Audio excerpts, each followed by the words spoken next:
Good morning, everybody. Today we are going to talk about Chapter 7, Linear Momentum, Part 2.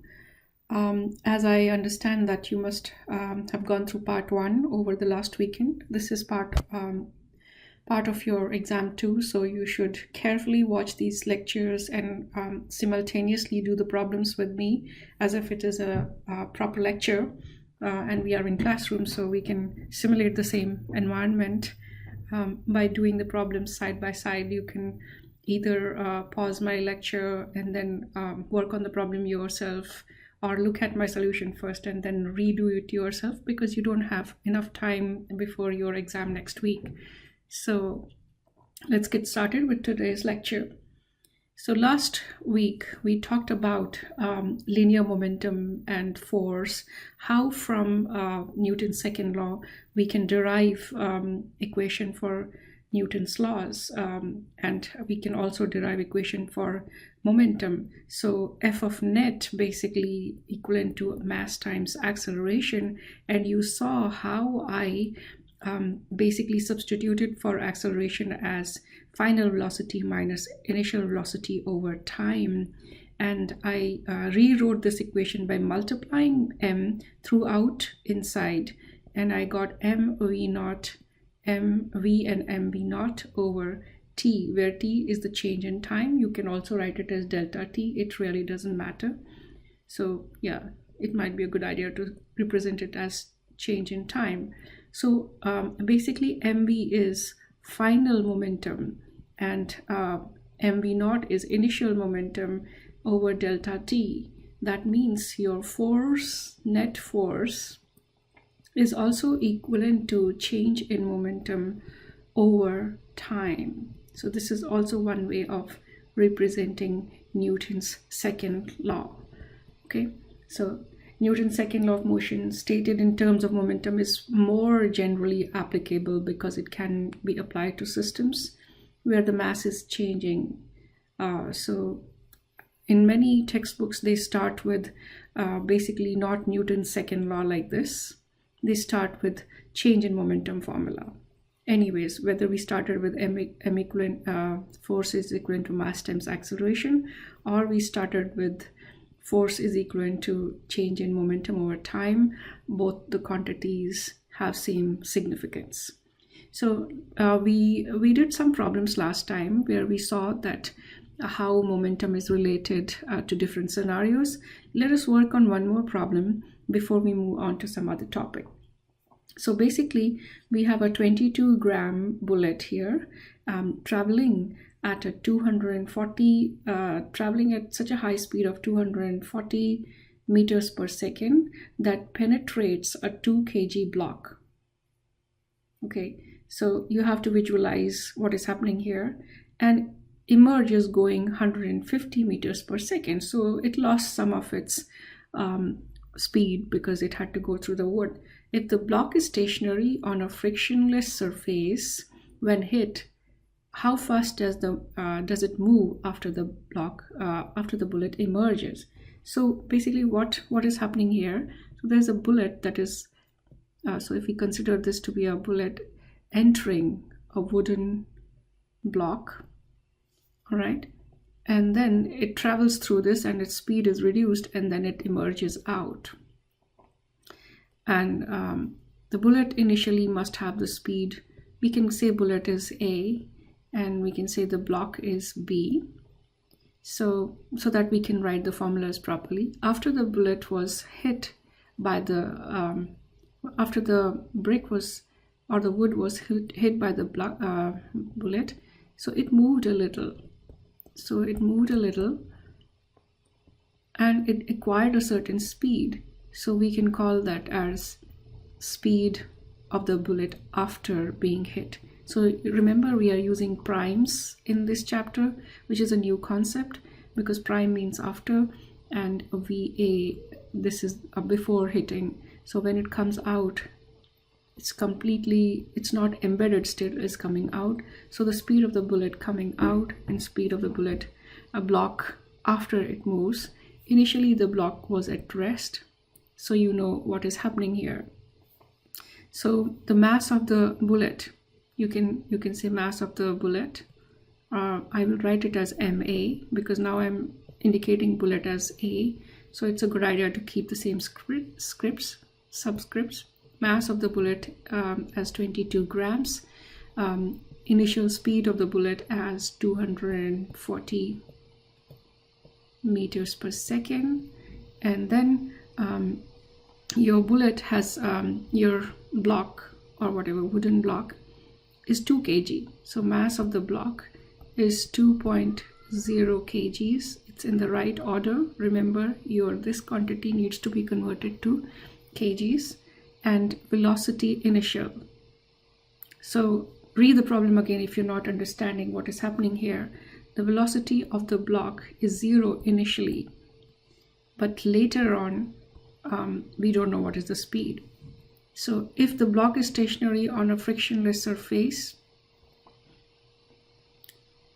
when hit, how fast does it move after the bullet emerges? So basically the bullet's emerging speed is given, but we don't know the block's speed after it was hit. So we'll solve this. We know that there's conservation of momentum happens in all scenarios. Conservation of momentum in nature is always there. This is the only law that prevails throughout the nature. So that means momentum before collision. So therefore momentum, that's something that you have to remember. Momentum before collision, that's what is the literal meaning of conservation of momentum, must be equivalent to momentum after collision.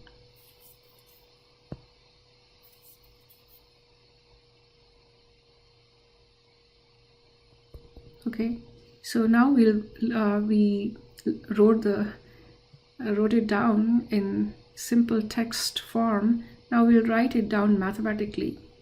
So which basically means mass of the bullet before, speed of the bullet before hitting, plus mass of the block before, speed of the block before must be equivalent to mass of the bullet will still stay because it's not embedded, it's coming out, it's not broken, so the mass will stay intact, but the velocity of the, I should write A for this, mass of the bullet, velocity of the bullet after collision, plus mass of the block, wooden block, plus velocity of the block after collision. So this is momentum before collision of both the objects and collision after momentum after collision. So when they all went in their respective directions.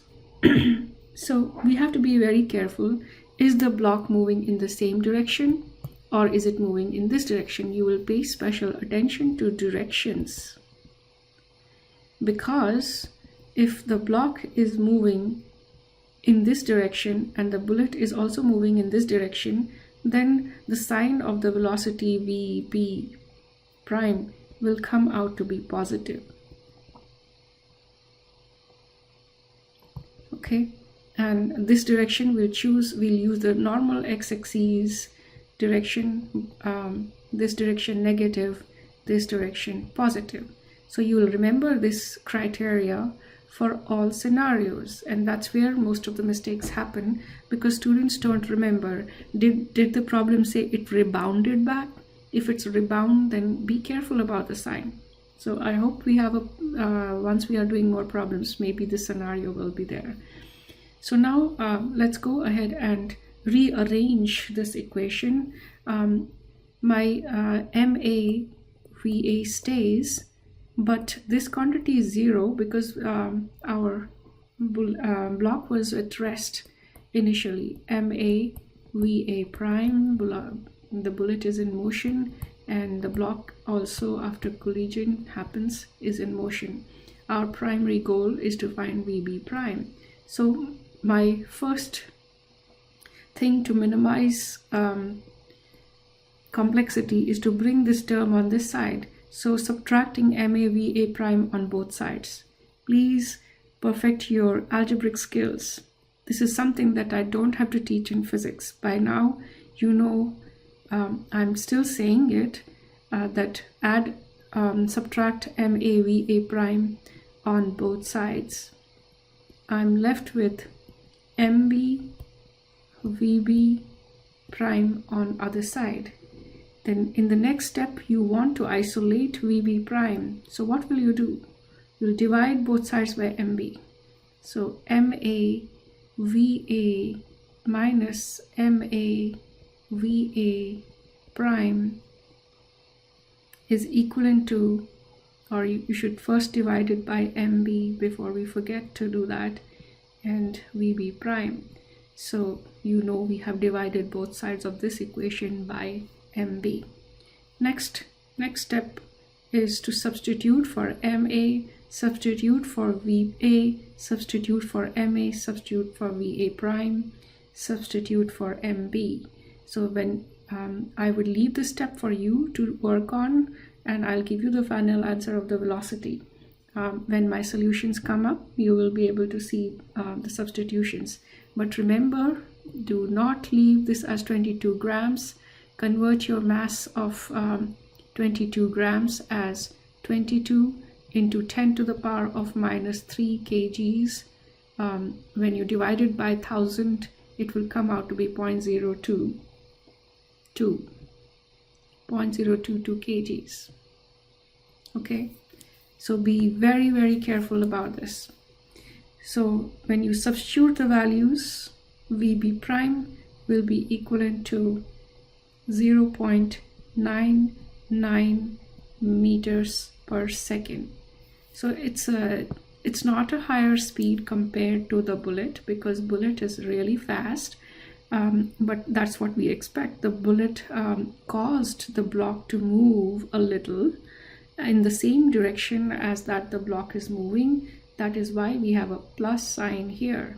If it had moved in the opposite direction, you would automatically get a negative sign showing that it went in an opposite direction to that of the bullet. But since it's moving in the same direction as the bullet, that is eastwards, we are getting a positive sign. Bullet and the block move in same direction, hence a positive sign. All right, so let's see what we have next. Now, collisions and impulse. So what is the meaning of impulse, basically? I think I touched on this part last time as well. The effect of force on an object depends on how long it acts, as well as how great the force is. For example, if you are playing tennis and the ball comes and you apply your maximum force because you want it to go far for a very brief interval of time. So basically during a collision, objects are deformed due to the large forces involved. So you can see that due to the force applied, the net or the mesh indents inwards, but that contact is there only for a brief interval of time. The force that is applied for a brief interval of time basically can be found out with the help of this formula.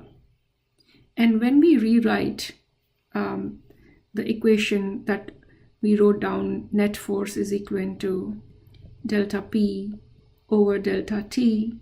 If I multiply both sides by delta T, remember this time is of very short duration compared to normal collisions. This is when force is applied for a very brief interval of time. For example, airbag coming out is also an example of impulse because it happens instantly, and we can minimize the force experienced because we are increasing the time by the air cushion coming out. Hence, we are saved from the damage. Okay, so understand why airbags have a significance. a small force could cause the same change in momentum, but it would have to act for a much longer time. So if you can think of many examples for impulse. For example, baseball, the ball remains in contact with the bat for a very minimal time, but the force that is applied is immense. So this kind of feature, this change in momentum at that time, is called impulse. When large forces are applied for brief intervals of time, that change in momentum is called impulse. It's still the change in momentum, but we have a name for it, and it's called impulse. Basically no change in units. It still remains kg meters per second, because momentum has the units of kgs, meters, and second. There's this weird thing that happens with the pen. I have no way to fix it.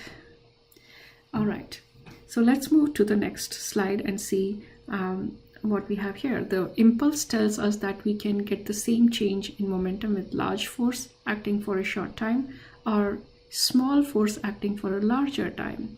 I hope you understand what this means. This is basically impulse, which is change in momentum, where force is applied for this interval of time, delta t. So momentum impulse can be felt. If force is large, the time lapse must be very small. But if same impulse can be felt if force is small but time duration is large. Okay, so this is why you should bend your knees when you land, why airbags work, and why landing on pillow hurts less than landing on concrete. So basically, let's work on a problem, and this is related to impulse itself, so maybe that will help us understand this better.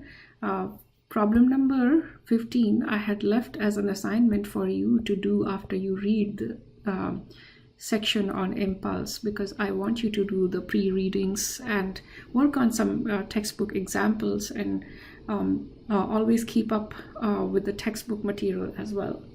So I'm not going to solve number 15 for you, but the solutions will come to you. But right now we will work on number 16. So there's a golf ball of mass 0.05 kgs, and it is hit off the tee, perfect example for impulse, at a speed of 38 meters per second. The golf club was in contact with the ball for 3.5 into 10 raised per minus 3 seconds. So it was in contact for 3.5 milliseconds. Understand, this time is very small. So you have to find the impulse imparted to the golf ball and what is the average force exerted on the ball by the golf club. So you have to picturize a bat. You can, whatever helps you, and the ball coming towards it. So you must figure out the directions also. Okay, so the impulse basically means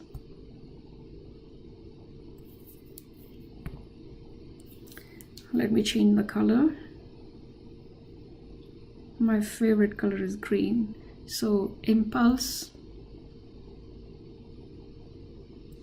is basically change in momentum. So the first part is asking you to find the change in momentum, and a change in momentum of the golf ball. So let us first write down what all we have. List the given quantities. Mass of the golf ball. So if you want, you can write it as MA. So let A be the golf ball. So you should do this practice, like mention what each subscript means in your problem. It's not necessary to always have the same subscript. You can choose your own subscript as you like. So let B be the golf club or bat. So mass of the golf ball is 0.045 kgs. and is hit off the tee at a speed of 38 meters per second. So when the golf ball is finally being hit off, I will write it as VA prime. That is equivalent to 38 meters per second. So you have to realize this is not the initial speed. This is the speed when it was hit off. So initially it must have started from rest because somebody's throwing it, so it started at rest. So your VA is 0. So my question to you is, can you find the impulse of the golf ball? Yes, I can find, because I know impulse simply means change in momentum, which is given by mass times change in velocity. Change in momentum is mv final. Let's write this for the golf ball. Change in momentum of the golf ball,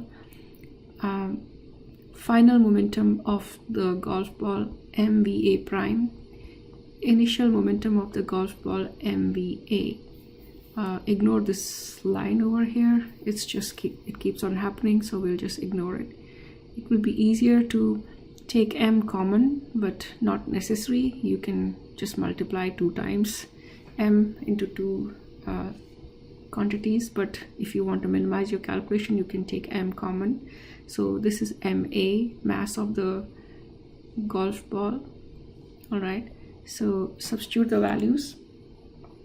Once you substitute the values, mass of the golf ball is 4.5 into 10 raised power 0.045 kgs multiplied by VA prime, which is 38 meters per second, minus 0. So delta P comes out to be equivalent to 1.71 kg meters per second. If you have to maintain 2 sig figs, you can just simply write it as 1.7 kg meters per second. Okay, so that's part A. Be careful if you have to find impulse. It's not necessary that you need delta T and F to find impulse, because impulse also means change in momentum. Okay, so sometimes we can, if everything is given, we can find with the help of change in momentum equation also. Now the second part asks you to find the average force. So I can find the average force knowing that the impulse can be formed, impulse equation is obtained from the average force is equivalent to change in momentum, or maybe let me write down the complete impulse formula.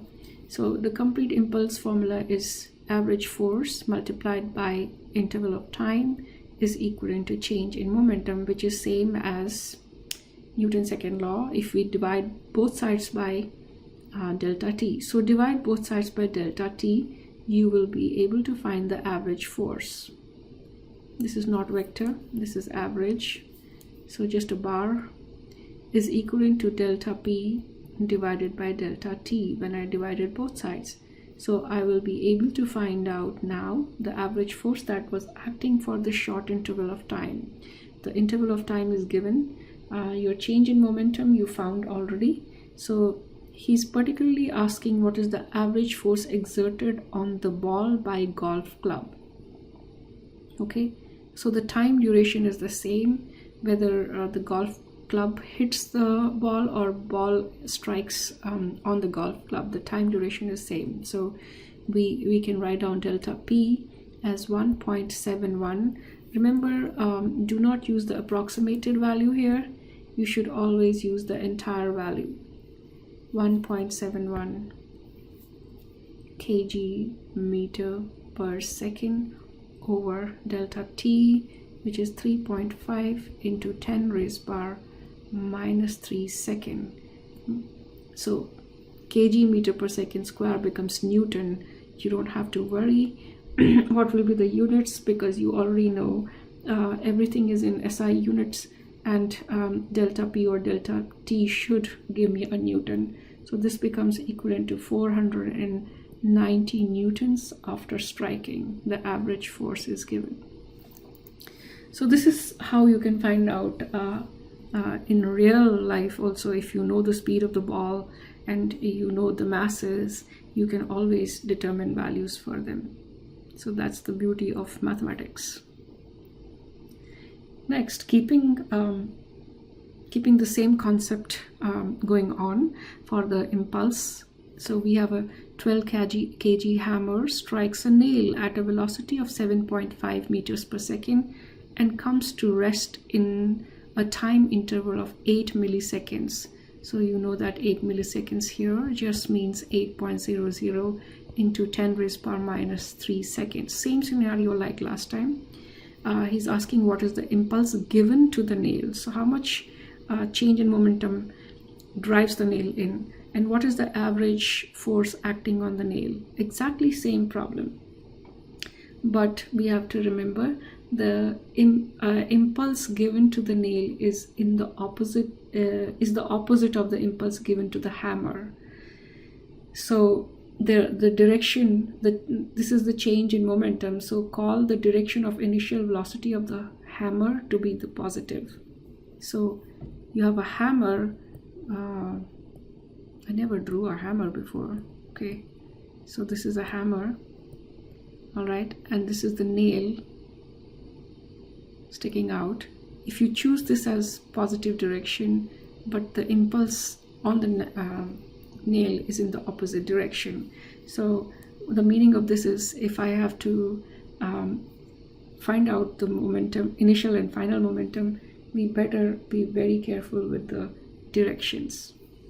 Okay, so what all is given to us? A 12 kg hammer, mass MA, let A be the hammer.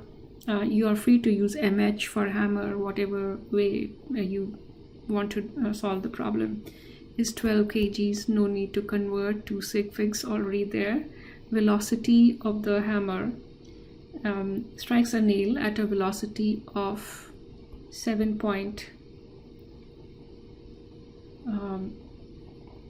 so you have to understand what is the initial velocity and the final velocity of the hammer.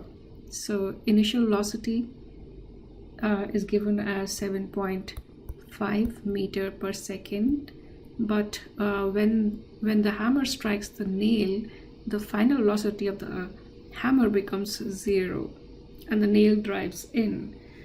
So basically we get change in momentum for the nail. Now this is very important part, must be equivalent to change in momentum for the hammer in opposite direction, because the nail hammer is going this way, but the momentum is experienced by the hammer by the nail in the opposite direction. So I'll repeat this: the impulse given to the nail is the opposite of the impulse given to the hammer. So that is why this is the change in the momentum is in the negative, shows a negative value for it. They are equal but opposite to each other. Okay, this is actually one of the ways of having Newton's third law: to every action there is equal and opposite reaction. So we will just write minus times change in momentum of the hammer, which is mva prime final minus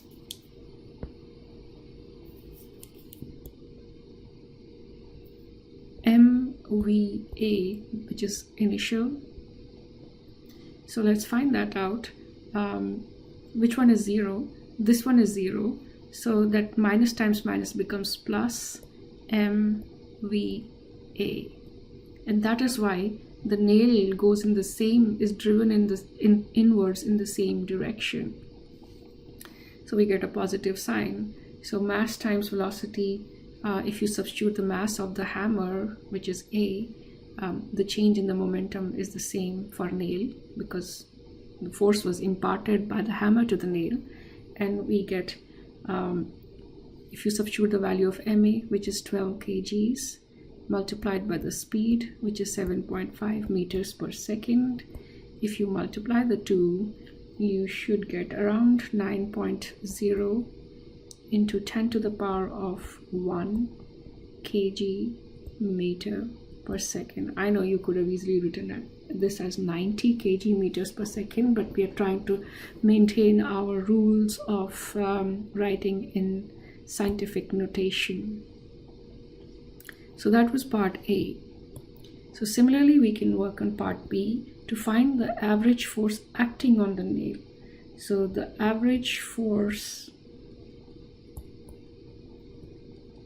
is basically retrieved from the same formula, force average, or you can also write F bar, means the same thing, change in momentum over time, delta T, which is equivalent to, you just found out the change in momentum for the nail, into 10 to the power of 1 kg meters per second divided by the time duration of 8 milliseconds, which is 8.0 into 10 to the power of -3 seconds.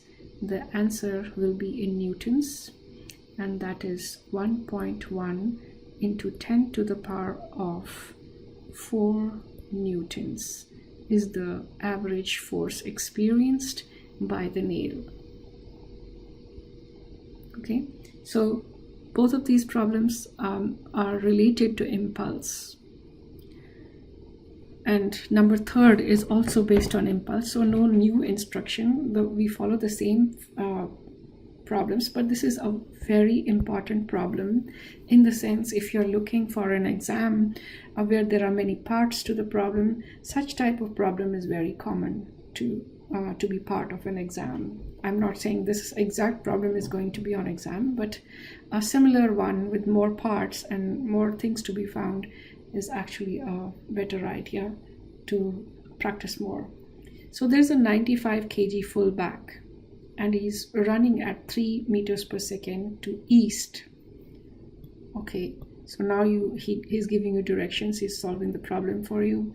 He's running this way and is stopped in 0.85 seconds by a head-on tackle by a tackler running due west. So this is the before scenario. So this is fullback and this is tackler. They're coming in opposite directions. Now remember, when we are talking about east and west, we definitely want you to think about velocity directions.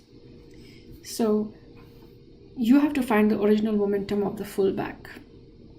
So when he was hitting, so the mass is given for the fullback, the time is given, and speed is given, and time is given. So part A, momentum of the fullback, P fullback, is mass of the fullback, okay, velocity of the fullback.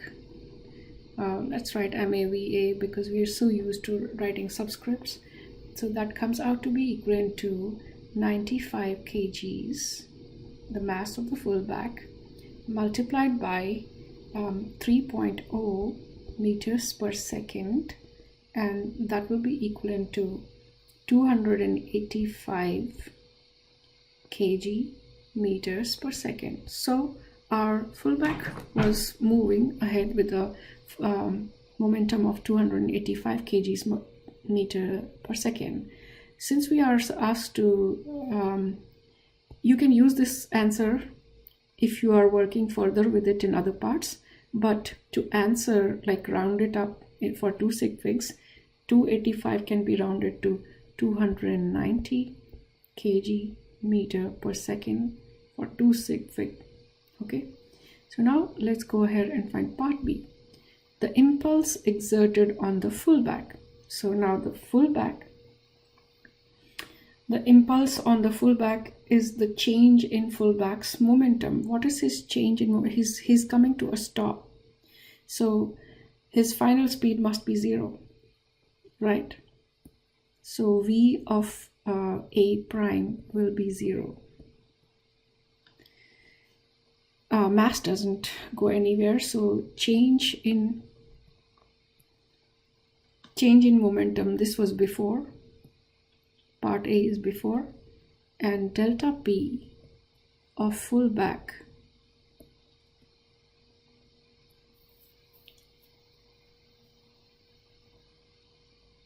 is the change in momentum. So this is not change, actually this is, sorry, I shouldn't put delta here. Change in fullback is final momentum of fullback. Let me write down the unit. It's symbolically m of MAVA prime, which is the final, minus MAVA, which is the initial. So that is the change in momentum, which also means the impulse. Okay. So when he's getting tackled, there is a change in his momentum. And again, I insist to minimize too much multiplication of mass many times. You can take MA common minus VA, and then you can substitute the values. Your MA is 95 kgs. VA is 0 because VA prime is 0 because he came to rest. The initial one is minus 3.0 meters per second, and you know that what will happen to his change in momentum. It's going to stay same because basically it's in the opposite direction. Okay, he's getting pushed towards the other end. He's getting pushed in the opposite direction. That's why we are getting a minus sign. So even this will come out to be 285 kg meters per second, but I will write it approximately as 290 kg meters per second. So definitely he is forced in such a way that he is going backwards, and hence we have a minus sign here. So what is the impulse exerted on the tackler? Now the impulse on the tackler is going to be the opposite of the impulse on the fullback, because this is before scenario. Once the fullback and the tackler are in contact, this guy goes here, but this guy is still continuing in the same direction, so he stays in the positive direction. So there is no sign change for him, so he becomes the impulse is going to be in an opposite direction to that. So delta P, which is the impulse of the tackler, is equivalent to minus delta P of fullback, and that will be plus 290 kgs meters per second of the tackler. Right? So very common sense based questions here. So in the end, he's asking what is the average force exerted on the tackler. All right, we have done previous two problems like that.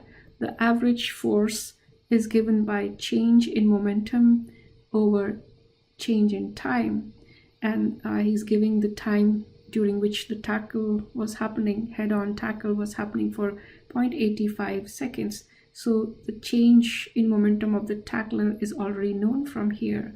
So we know it is plus 290. So it's a good idea to use 285.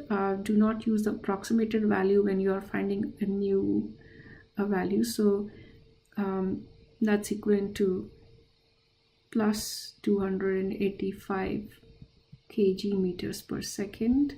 But just to round up the answer, when you're answering a question, you can do the approximation then. But over here, I would want you to use the original 285 kg meters per second divided by time of 0.85 seconds.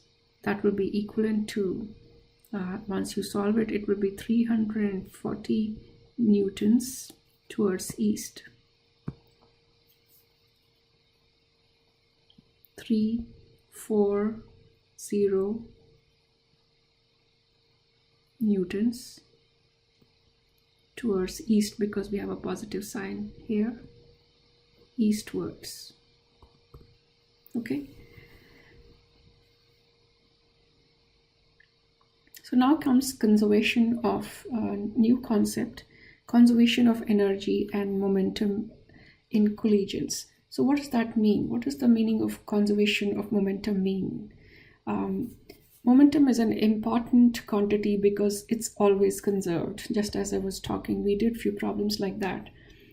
Yet it was not conserved in some examples, but basically we, in ideal circumstances, we say it is always conserved. So whenever collisions happen, for example, if I have mass A and mass B, so for example, an ideal situation like billiards or pool, one ball approaches the other ball, they stay in contact for some time, and then they go in their respective directions. This type of collision is called elastic collision when they go in their respective directions. For example, A went this way and B went this way. So they did not stick together.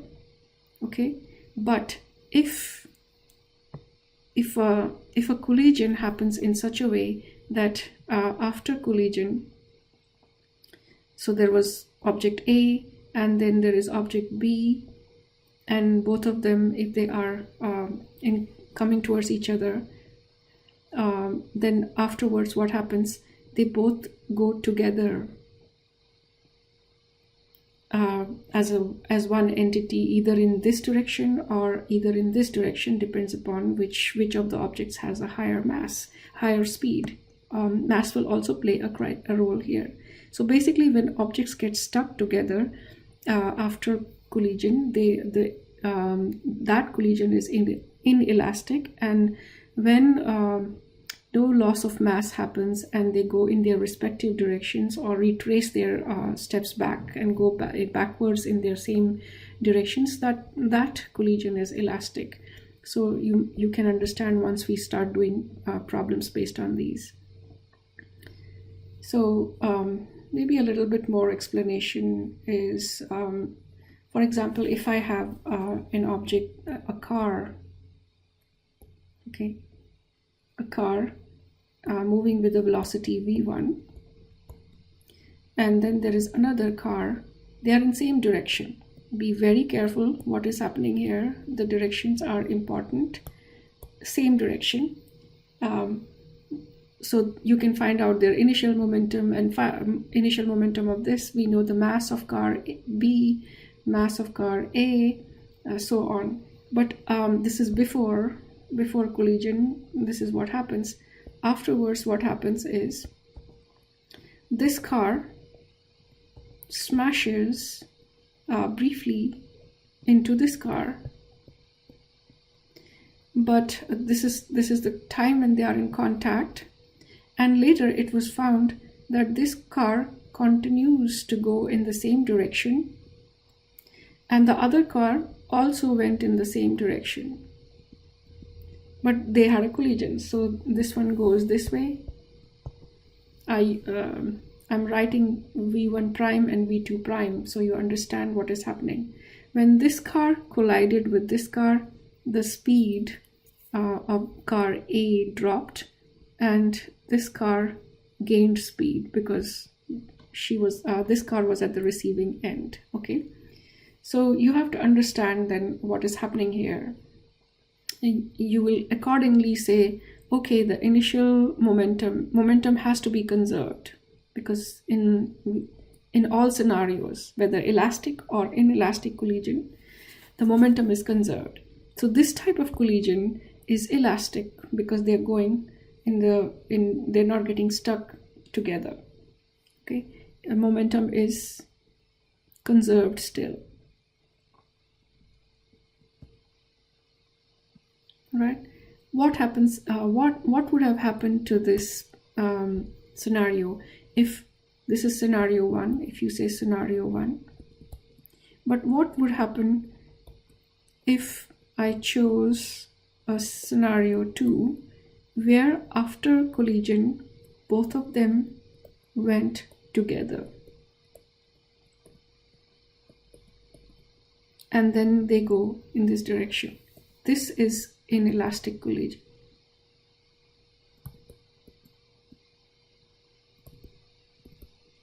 Even this is not elastic collision because this guy has to, if I have to consider this as elastic collision, this guy should go this way, this guy should go this way. And that is one more scenario. So then it will be elastic collision going back in their respective directions. There are many examples though. We can solve a problem and understand this much better. So problem number 27 talks about a tennis ball moving with a speed of 5.50 meters per second, has a head-on collision with a 0.090 kg ball initially moving in same direction at a speed of 3 meters per second. Now, you will realize that in these kinds of problems, we have to always remember which way the object is coming. So let A represent the tennis ball. So let us represent A as the tennis ball. So tennis ball is small and its mass MA is 0.060 kgs, moving with a speed. So initial speed of the ball is 5.50 meters per second. It's your choice. You want to put this as A, and then there is a bigger ball with a slightly more mass. So let's write MB equivalent to 0.090 kgs as the mass of the ball. I'm moving initially in the same direction. So what does that mean? Even this ball is going this way. Okay, so ball B is going this way, tennis ball is going this way. Both going, this is before. So I will write VB as plus. Now remember why I'm writing this as plus is because they are both going in the same direction and I chose my diagram this way. So it is going to be 3.00 meters per second. What do you think will happen once the collision happens? Assume a perfectly elastic collision. Determine the speed and direction of each ball after collision. So there is a formula that I will provide you with. Imperfectly, you don't have to find the derivation for that. I will give you the formula. In perfectly elastic collisions, there is a criteria. I would have shown you the derivation on board, but it's a bit too much. So we will just remember VA minus VB. That means the initial speed minus the final speed in a perfectly elastic collision is given by this formula. I have given you this formula in the formula sheet also for the exam. So whenever you read perfectly elastic collision, you can use this equation as a criteria. Okay, so we have not been provided with speed VA prime and speed VB prime. So we can find the speed. We know the relations here. So what is happening here? It's a perfectly elastic collision, and the balls. This is a bigger ball, so you must understand when after collision the scenario is like this tennis ball goes in the opposite direction, VA prime. Its speed doesn't change much, so it strikes and goes back with the same speed. And this one, let's see what happens to the speed of the second ball. Does it change a lot, or is VA prime different? So we will have to find out VA prime and VB prime. That's our job today. Assuming a perfectly elastic collision, determine the speed and direction of each ball after the collision. So it's a little tough thing to do. And also we know one more equation. We know that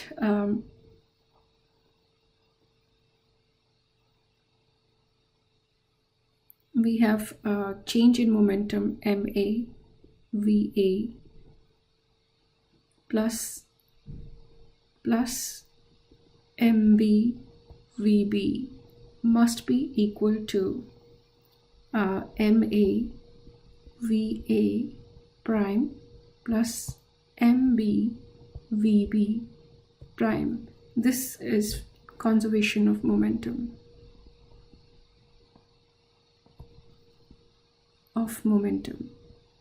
Formula. Both of them will be given to you in formula sheets.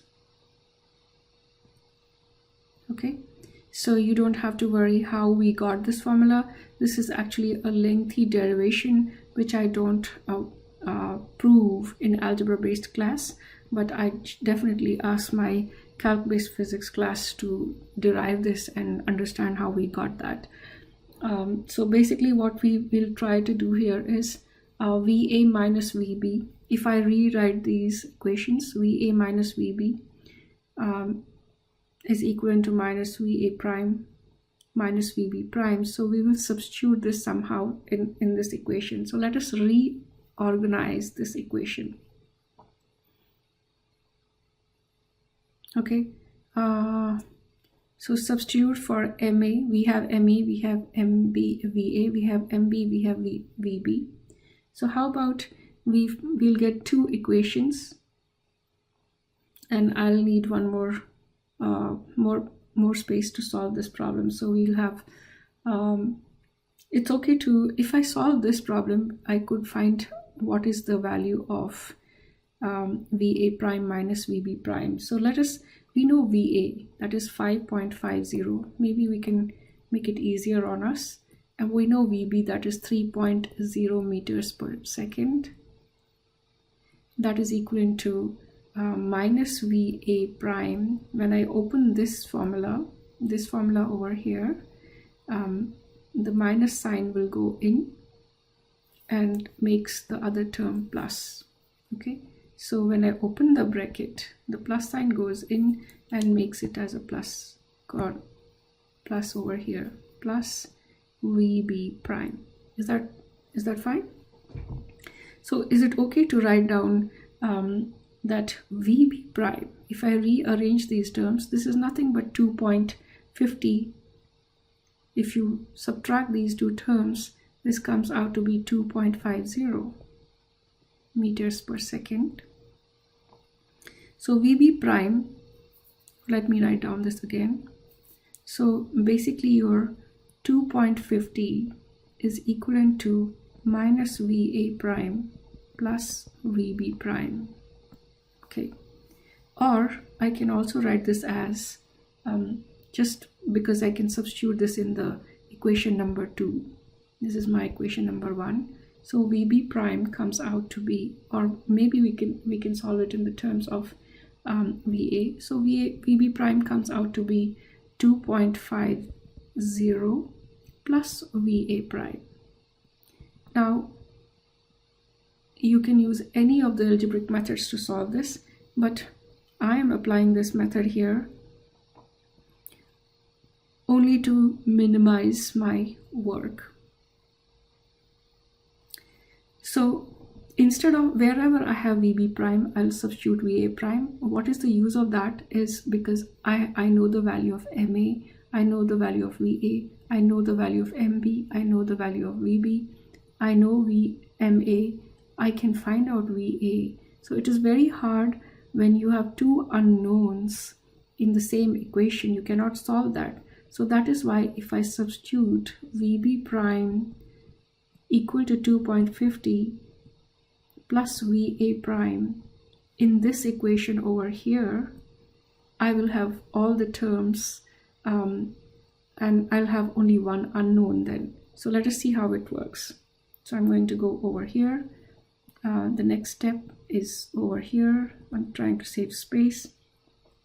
So now my MA, conservation of momentum equation, MAVA plus MBVB is equivalent to MA VA prime plus MBVB prime.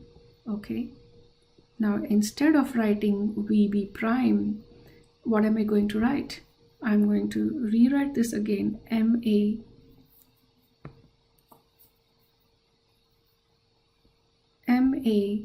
VA plus MB VB is equivalent to MA VA prime, right, plus MB times,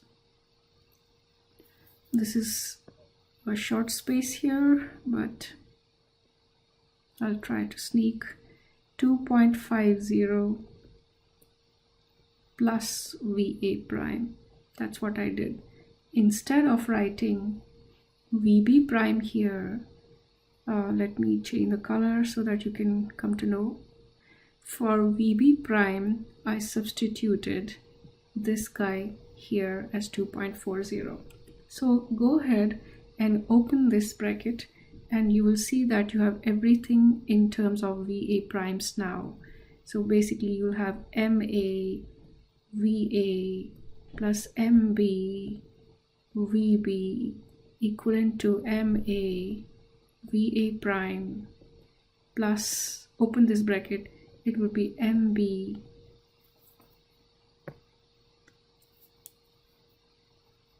so MB 2.50 times MB. So this guy is getting multiplied to this and this plus MB VA prime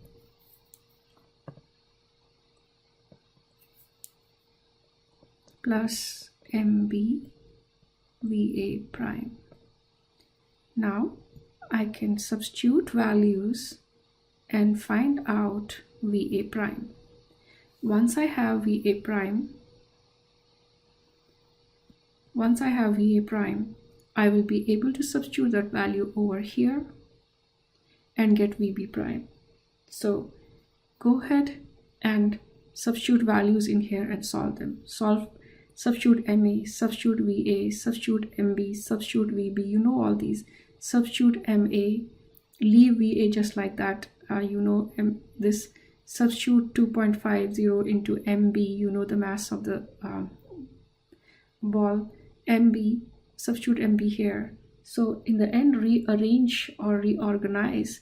So I'll get equation of the form VA prime is equivalent to, I'll leave this as an exercise for you to get it in proper order, MAVA plus MB, or maybe I'll show you the other steps next time when we are meeting, but VA prime must be equivalent to 2.50 meters per second. Solve this and get VA prime. Similarly, substitute VA prime in this equation that you have. By substituting VA prime here, you will get VB prime equivalent to 2.50 plus 2.50, that is 5.00 meters per second. So I'll stop here today because I think I had actually come prepared to solve more, but I think you guys need to assimilate this much, and we'll continue with the third part of this lecture with more problems on and some other concept being cleared. So go ahead and solve this problem, and I would suggest doing it on your own, reading from the chapter and solving them. This is going to be on the exam. So take care, and the next part of this lecture will come to you on Thursday. Okay.